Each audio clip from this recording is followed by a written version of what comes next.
যখন রাস্তায় আমরা একসাথে আন্দোলন করতাম, আন্দোলন কোথায় গিয়ে দাঁড়াইছে তার খবর নাই।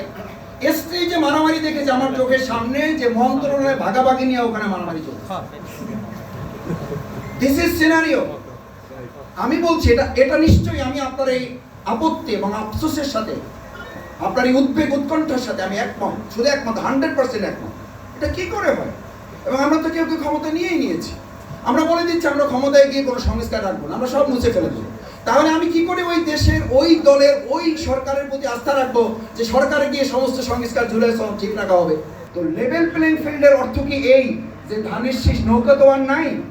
আমি আমার কথা বলছি না, ওনার কথাটা বলছি, হাবিবুর রহমান সাহেবের কথা বলছি, উপদেষ্টার কথা বলছি, যিনি বলছেন নৌকা তো অন্যায়, ধানের শীষ তো আর কি হবে? দাঁড়িপাল্লায় ভোট দিতে যাবেন তো?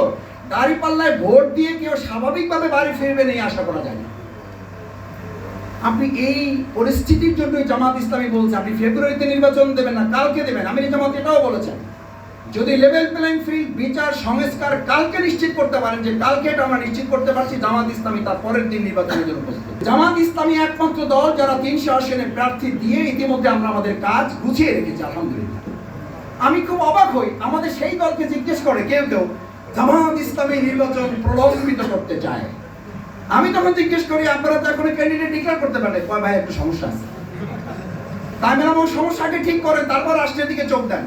আমি আরেকটা কথা এখানে একজন ভাই খুব সুন্দর করে বলেছেন, তার জবাবে বলি যে দেখেন, আমরা কি নির্বাচন সুষ্ঠু আশা করি? নির্বাচন শুধুমাত্র প্রশাসনিক কাঠামো ঠিক করে, আপনি এক এক কেন্দ্রে না, এক এক ভোটারের জন্য একজন পুলিশ নিয়োগ করেও ততক্ষণ পর্যন্ত আপনি সুষ্ঠু নির্বাচন পাবেন না, যতক্ষণ পর্যন্ত রাজনৈতিক দলগুলো তার সংস্কার সম্পন্ন না করবে।